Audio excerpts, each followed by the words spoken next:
Hello, and thank you for joining us today. Today, we're going to go through a planning strategy with which we've had tremendous success. Before we do that, though, let's talk about the forces at work that are making planning for retirement much more difficult than it has been in the past. First off, we're living longer.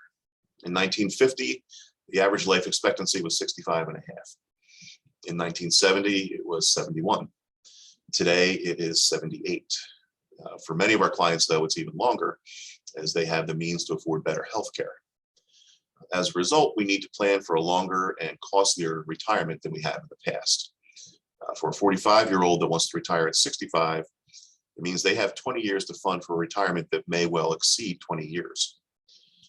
Additionally, it stands to reason that the older we are, the more potential health issues we're going to face, which translates into higher annual health costs.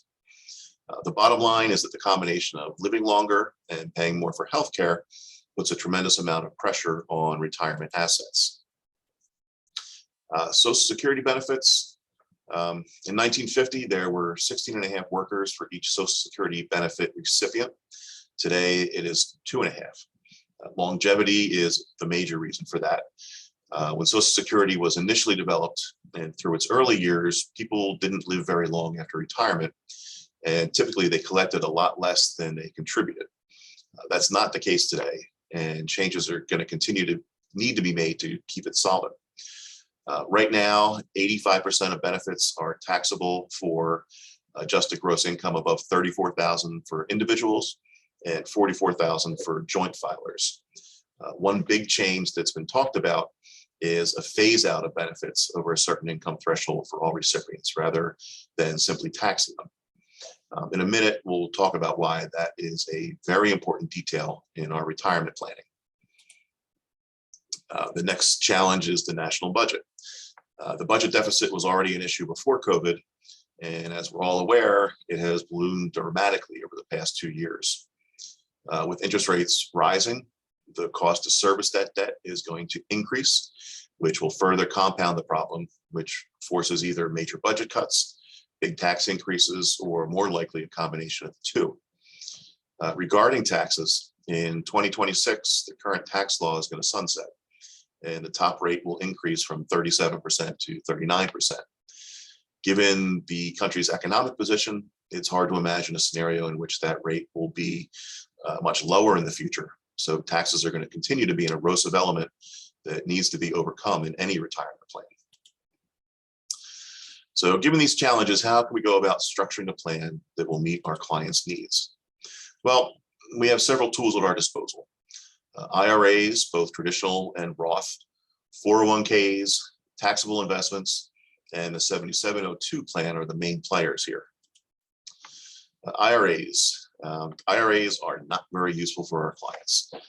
First, the maximum contribution is $7,000.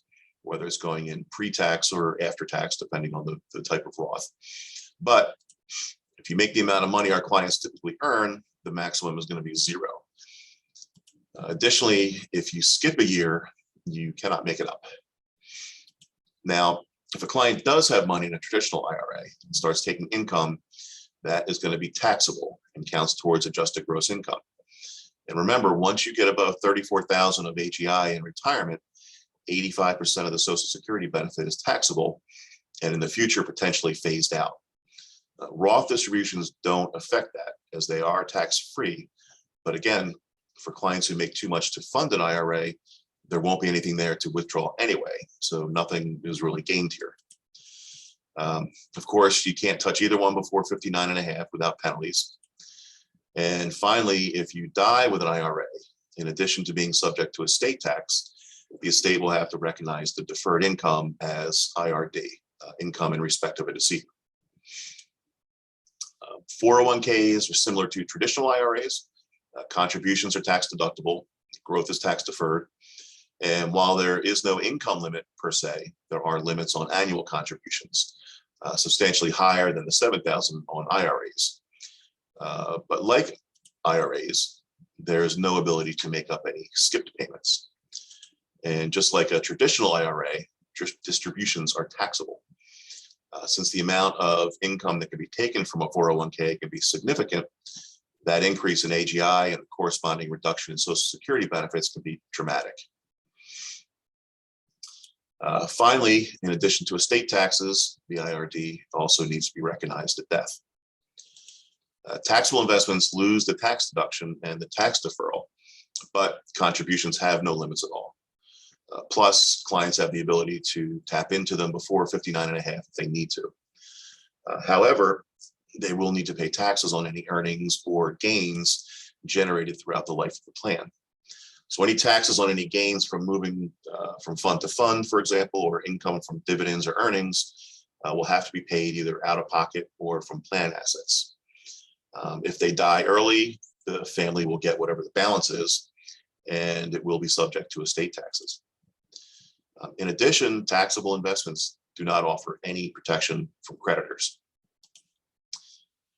So finally, we come to the 7702 plan, named for the section of the tax code that deals with the taxation of life insurance policies. Specifically, it details the maximum amount that can be contributed, stipulates that cash value growth is tax deferred, and death benefits are received tax-free. Like taxable investments, contributions have no limits at all. And because the plan is compliant with the tax code, all gains and earnings are tax deferred, just like an IRA or a 401k. Clients have full access to the cash value in the plan prior to 59.5.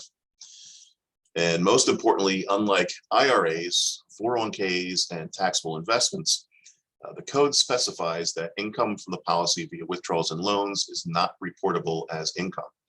So there is zero impact on Social Security benefits. In the event that the client dies early, the plan becomes fully funded via the death benefit, and the family gets those benefits tax-free.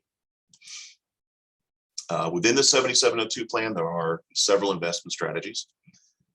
Index products are tied to, as you would expect, an index, typically the S&P 500. They're subject to caps and participation rates, which will vary based on market conditions, but generally have a guaranteed minimum rate of 0%. So if the market loses 10% in a given year, the policy return will be 0.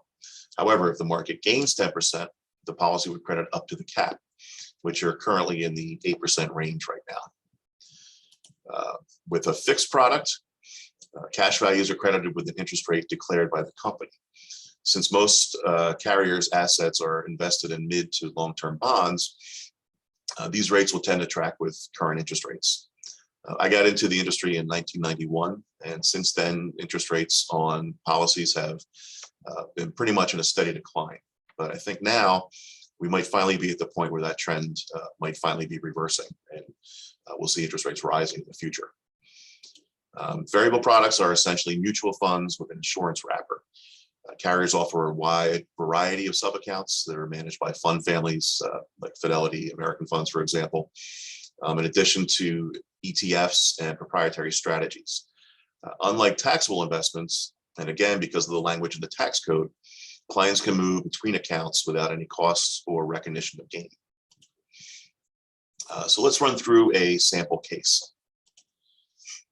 We have a 45-year-old male earning $250,000 a year who wants to retire at age 70. We'll assume that tax rates don't increase significantly and that he's earning 6% per year on his assets with 50 basis points of fees for a net of 5.5%. He wants to have $150,000 per year of income at retirement, which adjusted for inflation at 2% will be $246,000 per year in 20 years. He currently has $150,000 in a 401k, and he's contributing $15,000 per year. He doesn't have any other assets earmarked for retirement as he's been funding for his kids' college education.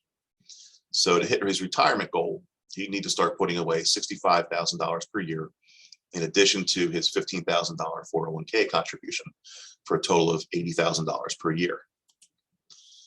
Alternatively, with a 7702 plan, he would put $50,000 per year into a life insurance policy, in this case, variable, illustrated at 6%.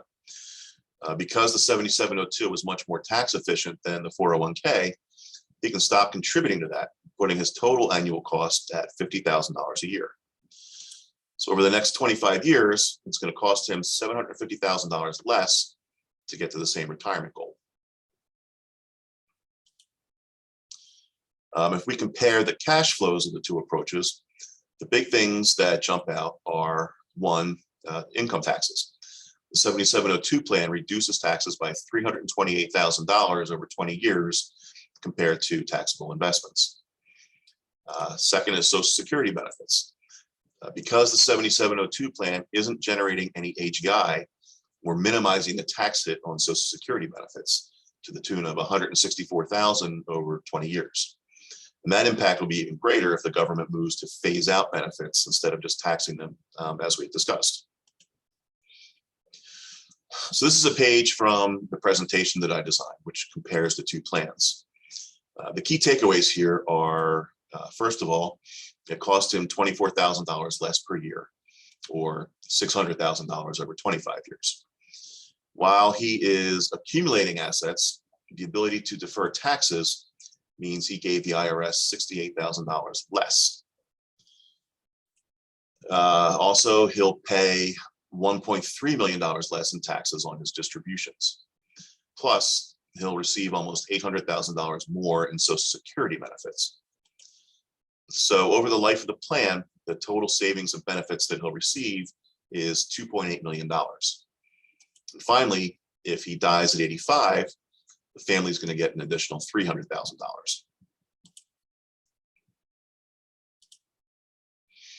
So to summarize, we've given the government $1.4 million less in taxes and received $800,000 more in benefits.